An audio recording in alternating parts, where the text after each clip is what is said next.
were saying a while ago you've done some criminal work.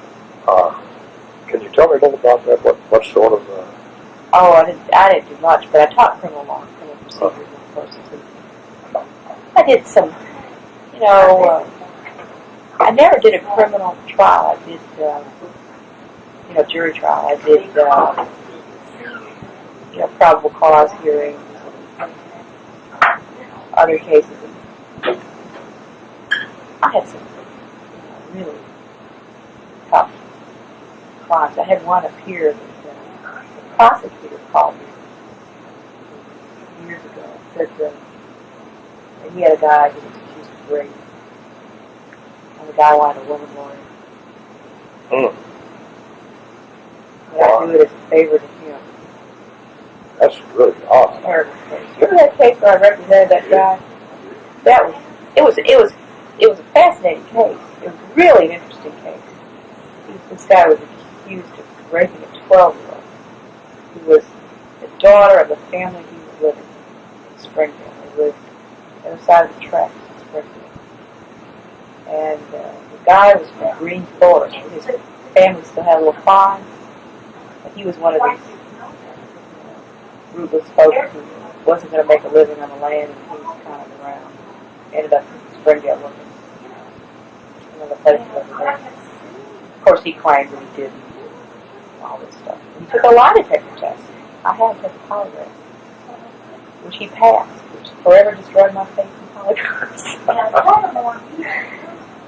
what was sad about it was that the prosecutors had evidence, among which was his underwear. His what? His underwear, which was bloody. Sent it down to the crime lab for those efforts to reform the crime lab.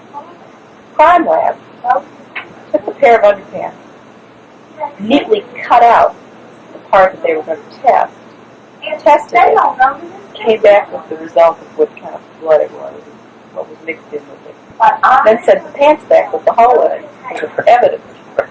So I got an order to see the evidence, and the prosecutor didn't want me to see the evidence. I had to go to Moffitt Cummings and convince Moffitt that, yes, indeed, I had a right to see the evidence before it was presented.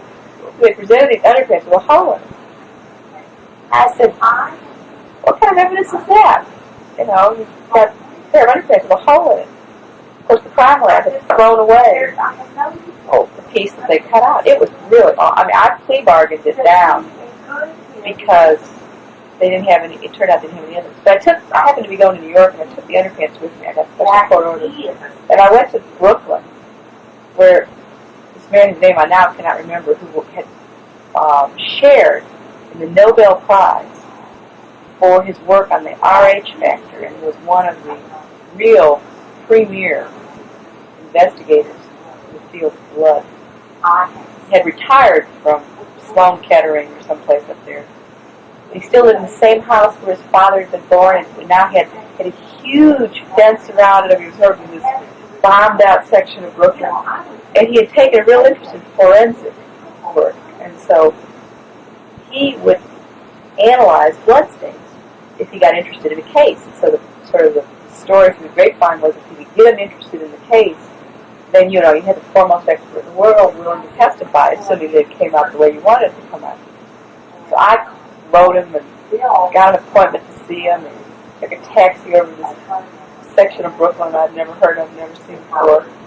Got through the gates, got into his office, and he had a basement just absolutely packed with detective magazines and things like that. And he sat at his little desk, and I pulled out my underpants, and gave them to him. Started analyzing, looking at the fibers, with magnifying glass and all that stuff. So you can't prove anything. You can't even, so I could see a slight trace, but it wouldn't be enough to test and all that. So I went back and told Malin Gibson that I probably can't remember his name, but I cut out who's who, and I'd done all this stuff, and I handed it to Malin Gibson. I said, well, this guy's ready to come from New York to prevent this miscarriage of justice. So we were going to plea bargain. So I went before Moffitt Cummings to present the plea. And Moffitt said, what is this? And Gibson said it was, first degree rape. But dropping the charges, dropping it to, I can't remember, something like Conley or something. So Maupin had to, under law, he was supposed to determine whether the plea was factually supported. Maupin asked me to leave the room while he examined my client so that he could find out his factually supported. I said, Judge, I can't leave the room. I'm his lawyer. So I know, but I want to talk about this in front of you. Oh, God. Really? Yeah.